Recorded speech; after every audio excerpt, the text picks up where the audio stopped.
All right, welcome to module 6. We're going to get inside observability and operations. So, these two are smaller topics, and I've taken them together in this module. What they cover is some tooling for running things on cloud with respect to monitoring and operations. So, there are two different groups of services here we are discussing. One group is called operations, other one is called observability.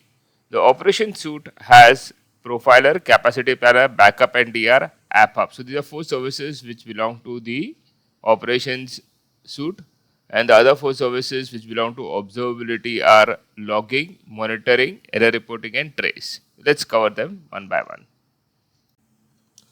So the idea behind cloud operation suite is to give you a toolkit for monitoring, troubleshooting, and managing your environment in the cloud. So the overall idea in both operations and observability together is to give you tooling to build, manage, and maintain large scale applications and implementations in the cloud. And we'll talk about them one by one, what they have and what are the problems they are trying to solve for us. Profiler. So profiler idea behind the profiler service is to help you with sizing, right? So profiler analyzes the application performance with CPU and memory metrics, figures out the bottlenecks, okay, gives you insight about optimization, and visualizes report for understanding of memory allocation and its patterns. So generally what happens is that whenever we implement any standard application, which is a licensed or an open source application, most of the time application documentation has sizing, related guidelines. But when we build our own applications, right, we need to do some amount of testing and profiling by ourselves to understand the resource capacity requirement for the application. And that is where profiler plays an important role. Capacity planner. Now, GKE, Google Kubernetes Engine, is very widely implemented in the industry, and generally you have very large scale implementations being handled using Kubernetes clusters on GCP. To help customers plan their capacity, Google has built a solution around it. And what this does is it analyzes historic growth of your cluster, how the traffic has increased over a period of time. And based on those data points, predicts how the future requirements may happen for your clusters. So the idea is, rather than after the need is there and resource requirement has increased, and after that you respond by increasing the capacity. The whole objective over here behind capacity planner is to forecast the need well in advance and be proactive to meet the demands instead of being reactive. The whole idea is to give you optimal performance even during high traffic periods. That's the idea behind the capacity planner, and it is meant for your Google Kubernetes engine. Next, we have backup and DR. So every product generally in cloud, right, has its own backup system. So when we do BigQuery has its own backup. When you do Firestore, it has its own backup mechanism. When you use those cloud storage, it gives you versioning for in a way for backup. But how do you get everything centralized in a way so that you're compliant with all your backups? And that is the idea behind backup and DR, that you can centralize your everything with respect to your backup, get the required compliance in place, and follow the regulations. Fulfill those with your backup and DR service. Also safeguard against ransomware and other threats. So ransomware is a major problem today in the industry, and backup is a very simple solution against it. The moment you are attacked, if you have a proper backup of your data, you could always go back, drop the existing data and go back to the previous state of it, continue from there. So that becomes a very effective solution. And backup and DR overall, simplifies implementing this in the GCP environment. App Hub. This is a newer service, and what this does is, helps to collect metadata across different services built in the cloud to run your app. So generally, what happens is that you are running database, you are running maybe Cloud Run, you are running app functions, you're using API gateway, you're using APG. Now these are all becoming, they're all contributing to parts of your application, but we see them as cloud infrastructure. We can't see them as an overall application. And that's what the idea behind App Hub is, to bring all these components together from silos into one particular dashboard, so that you have an insight of all the metrics, all the things which are building and running your application at a single interface. That's the problem which App Hub is solving for us. Next, we're going to get inside observability. Observability, as I said, has four things in it, four services in it: logging, monitoring, error reporting, and tracing. We'll talk about all of them one by one. Logging. So every cloud provider, right, gives you this capability to capture logs. You might be accessing different services. It could be audit logs. It could be application logs. It could be your, whatever services you're consuming, logs from those services are generally managed and maintained in a logging service by a cloud provider. The idea is to give you a place where you get an insight for troubleshooting and can figure things out when things don't work. So with GCP also, you have a centralized logging system available. You also have, the ops agent running inside your VM that will send VM related logs over here.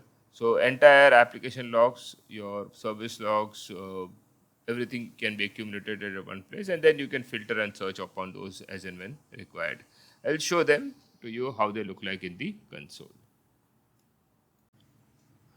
All right, so I've gone inside the logging service. I'm inside the observability section in the logging area, and I'm looking at the log explorer service over here.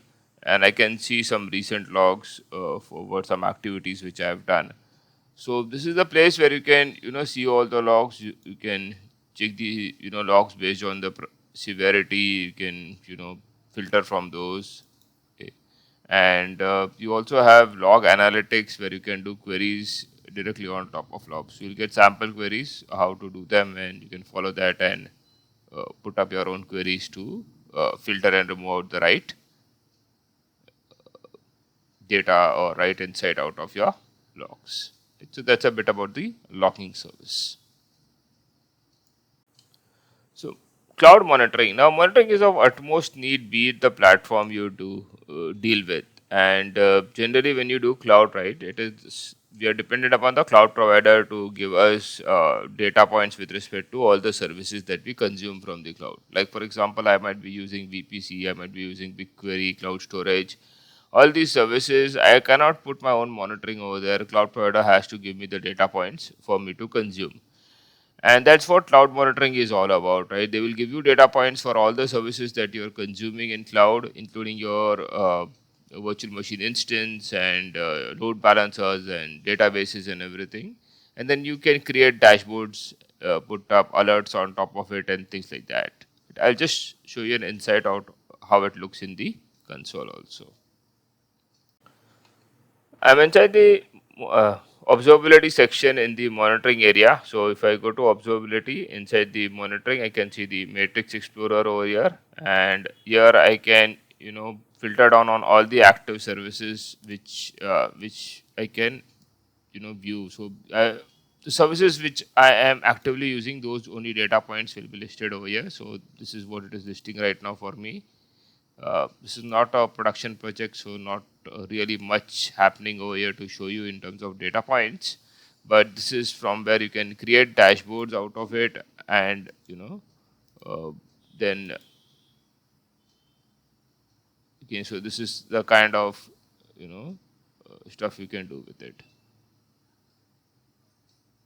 Right, and then you can save the chart. You can put it on a dashboard, and then visualize the dashboard. So you can go over here, and then you can see your dashboard. Right. So whatever you have added will be listed over here.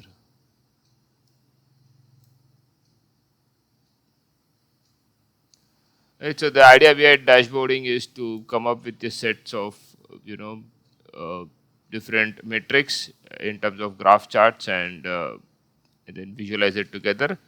At the end, what matters is how you configure is your alerting. When certain thresholds are reached, right? You want to be informed that those thresholds have reached, so that you can intervene and see what is happening in the environment. You are not going to log in every time and see inside the dashboard, right? So that's why alerting is also very critical in monitoring. That's it. What I wanted to show you all in monitoring. Now, error reporting.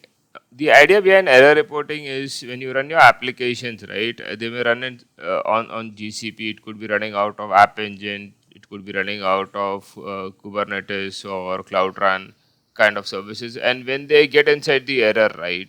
How do you figure it out? And it takes time for us to troubleshoot such problems. So to make our life easy, we have error reporting service which will report when it detects an error, and you have to leverage on its API or cloud logging for it. So either you are writing out the logs to cloud logging, and when the log reports an error, it will flag, or you need to instrument with the cloud logging error reporting API with your application so that it can report this for you.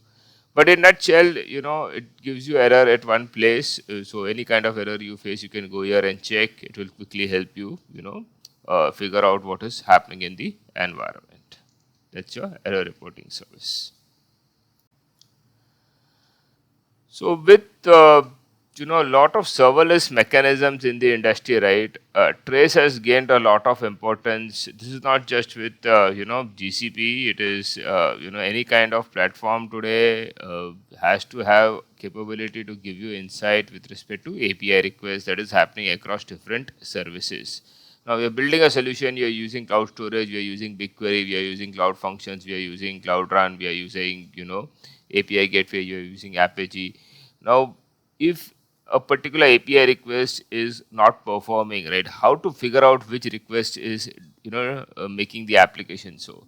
That is what the problem trace tries to solve, right? So once you leverage on the trace API for it in your code, right, it will give you per URL latencies, and you will be able to figure out where the problem happens, right? So that's where trace plays a substantial, right? So it's generally useful for distributed application to figure out latency and helps you optimize your performance with it.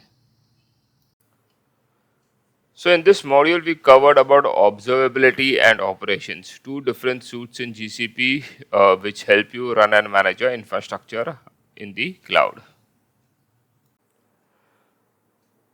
All right, so let's start with Q&A, and disclaimer, I don't have a lot of questions in this module, and even the first one is not exactly mapped to the module, but let's do it anyways.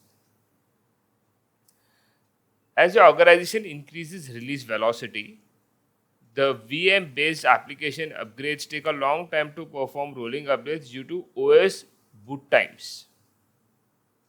You need to make the application's deployment faster. What should your organization do?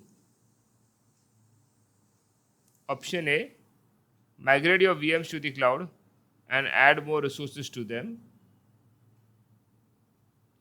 Option B, convert your application into containers.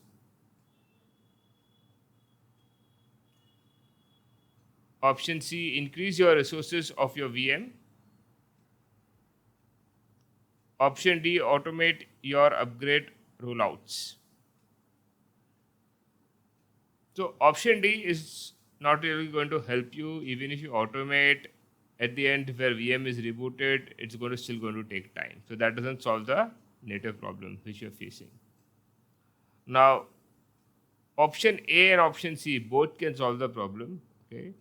But both are not very efficient way of solving this problem, right? So just because I want VM to start faster, I cannot allocate more resource. So let's say if my VM is running with 8 GB RAM, I cannot allocate 16 GB because I want it to boot faster, because that's just during the reboot process it requires that resources.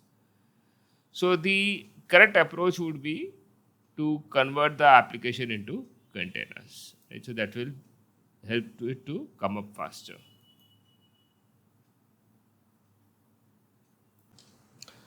Question 2. An organization wants to collect metrics and metadata from their application and put them into a dashboard. which Google Cloud tool they should use.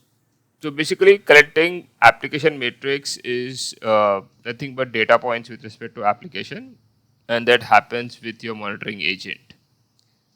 And for that, we have cloud monitoring as a service.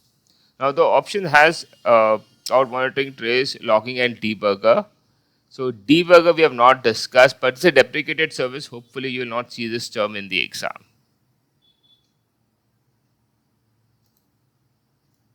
And the right answer is your monitoring. Question 3. What does cloud logging help an organization do? Option A, analyze live source code and log code updates. B, deploy infrastructure as a code. C, analyze logs and accelerate application troubleshooting. D, manage storage of custom VM images.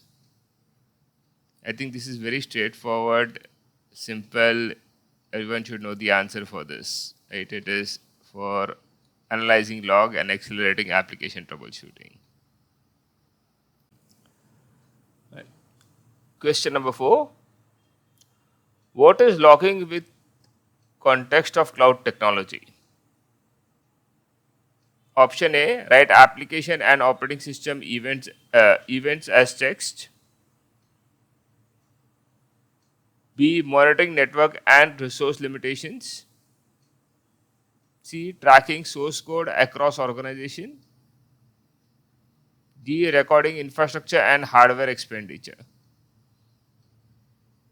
So this is also very straightforward and simple. See, logging doesn't change with technology in terms of you're doing on-premise or cloud. It has always been capturing application and operating system events as text and utilizing it. Right. So the answer is option A. Thank you so much for being here with me in the module 6.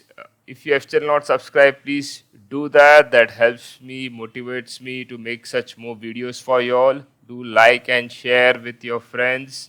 If you have any questions, put it in the comment section and I will do my best to come back to you as soon as possible on that. Thank you so much. See you in the next module.